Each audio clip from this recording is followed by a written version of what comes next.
Welcome to today's session on models, methods, and artifacts in project management. In this detailed session, we will explore essential concepts, definitions, and examples that form the backbone of effective project execution.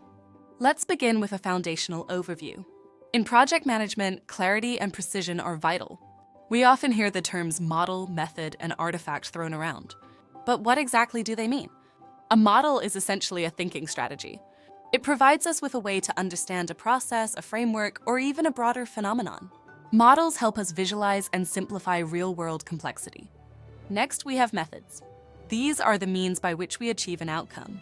Think of methods as your how-to tools. They guide us in accomplishing a task, reaching a result, or delivering a project output. And finally, we have artifacts. Artifacts are tangible. They might be templates, documents, project deliverables, or outputs. They serve as the record of our work and help communicate progress and plans. As project teams begin tailoring their approach, they'll make decisions about which of these tools to use and how to structure their work to best achieve their goals. Importantly, as they do this, they should be careful not to add unnecessary burden. Use models, methods, and artifacts that are genuinely useful and relevant, avoid duplication, and focus on team and stakeholder needs. Please note, while we will go into details on each model, measurement, and artifact, you are not expected to memorize these. This unit serves as a brief introduction to each, where you may decide to pick and choose based on your needs of your project. Feel free to explore more, utilizing your own research if you find one that interests you. Remember, anything that misleads, adds extra effort without value, or caters only to individual rather than collective success should be avoided. Let's now dive into commonly used models. These are simplified representations of reality that help guide our thinking and decisions. Leadership styles must evolve along with the team. The first model we'll look at is Situational Leadership, registered trademark 2 by Ken Blanchard. This model assesses each team member based on two variables: competence, which includes their ability, knowledge, and skill and commitment, referring to their motivation, and confidence. The second is the Oscar model, created by Karen Whittleworth and Andrew Gilbert. It's a coaching framework built around 5 steps: outcome, situation, choices, consequences, actions, and review. You begin by defining the desired outcome, then explore the current situation, weigh choices and their consequences, commit to specific actions, and regularly review progress. Communication is the lifeblood of project success. One key model is cross-cultural communication, which emphasizes that both the sender and receiver bring their own experiences, knowledge, language, and stereotypes into every exchange. Then we have the Communication Channels model by Alistair Cockburn. He maps communication methods on a spectrum from low to high richness. According to Daft and Lengel, richness is defined by how well a medium can handle multiple cues, provide quick feedback, personalize messages, and use natural language. Donald Norman's Gulf of Execution and Evaluation model is another important one. The Gulf of Execution refers to the gap between what a user wants to do and what a system allows.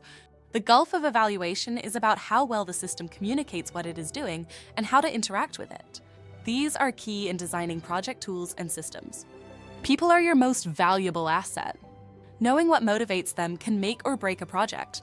Frederick Hertzberg's two-factor theory divides motivation into 2 areas: motivational factors such as achievement and growth, and hygiene factors like salary and company policy. Hygiene factors prevent dissatisfaction, but don't drive satisfaction. Motivation, on the other hand, is what fuels enthusiasm and commitment. Daniel Pink shifts the focus to intrinsic motivators. His research shows that once fair pay is established, the biggest motivators are autonomy, mastery, and purpose.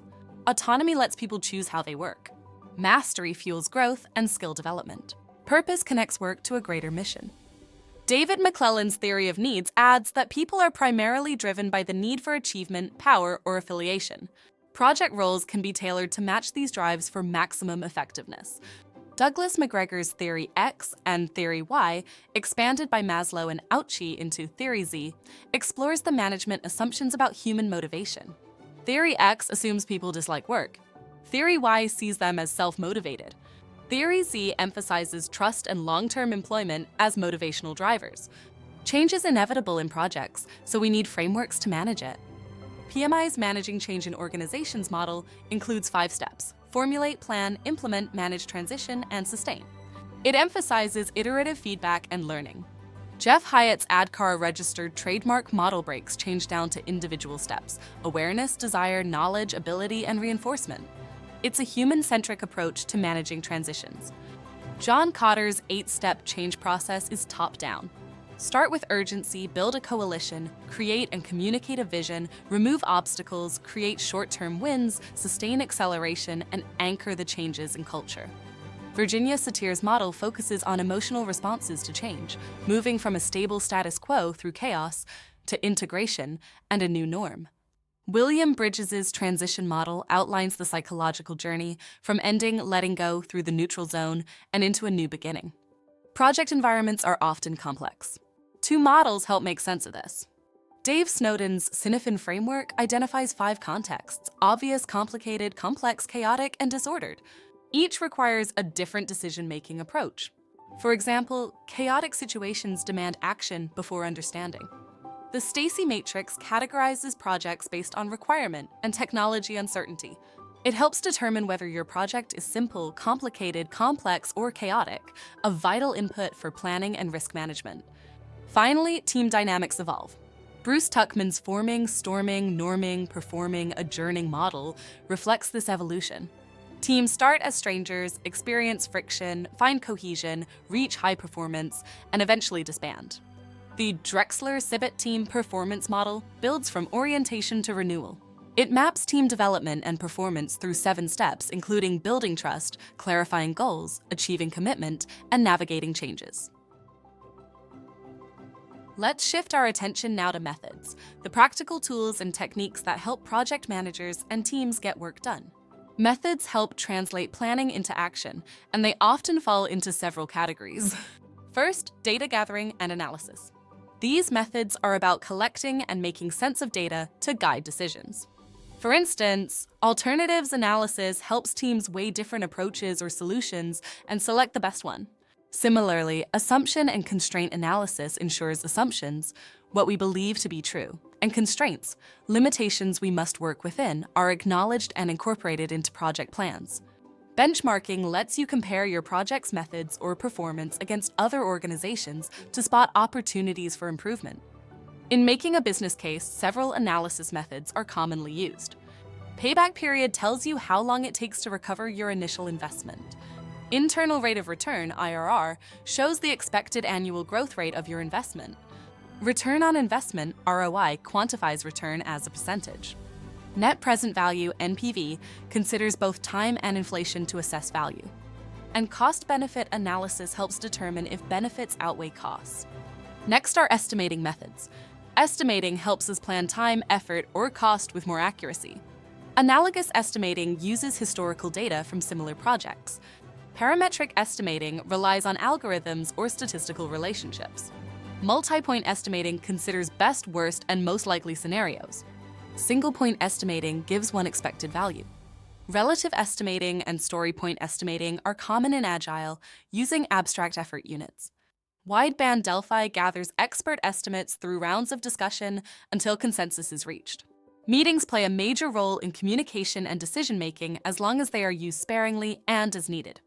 Key meetings include kickoff meetings to launch the project with shared understanding, daily stand-ups for quick status updates, iteration planning and iteration reviews to organize and evaluate sprints, lessons learned and retrospectives to continuously improve, risk reviews to reassess existing risks. Status meetings, steering committee meetings, and change control boards all help manage the project environment and maintain governance. Each method can be tailored to your environment and delivery approach. Now, let's talk about artifacts. These are the templates, documents, deliverables, or outputs we use or produce throughout a project. They provide structure and traceability. Strategy artifacts are created at the beginning to define project vision and alignment. Business case articulates why a project is worth pursuing. Business model canvas visually shows key elements of a lean startup. Project brief, charter, and vision statements communicate goals. Roadmaps show major milestones and timelines. Logs and registers are evolving documents that track real-time information. Issue log, risk register, change log, and stakeholder register keep track of current concerns. Assumption logs list what we assume and what constraints we face. Backlogs organize work to be done. Lessons learned registers support ongoing improvement. Risk-adjusted backlogs include actions to manage opportunities and threats. Plans outline how to manage various aspects. Communications, scope, schedule, cost, risk, quality, procurement, and resources all have specific management plans. Iteration plans, release plans, and test plans guide work across sprints and product delivery. Hierarchy charts show relationships and breakdowns.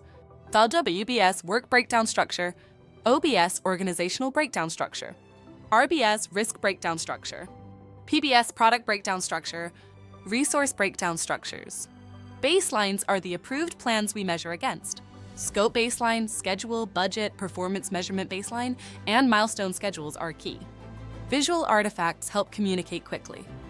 Gantt charts, flow charts, dashboards, burn charts, S-curves, scatter plots, responsibility assignment matrices, RASI, and more.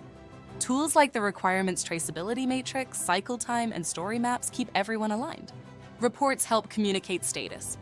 Status reports, quality reports, and risk reports summarize findings and progress. Formal agreements include fixed price, cost reimbursable, time and materials, T&M, IDIC, and SLAs, MOs, or BOAs. Each fits different procurement needs. Different projects and domains will benefit from different artifacts. There is no one-size-fits-all solution. Instead, use tools that are tailored to the context, delivery approach, stakeholders, and goals. Your course materials include helpful tables that map each model, method, and artifact to specific performance domains. Be sure to review those to guide your own practice. As you've seen, models help us think, methods help us act, and artifacts help us communicate and document.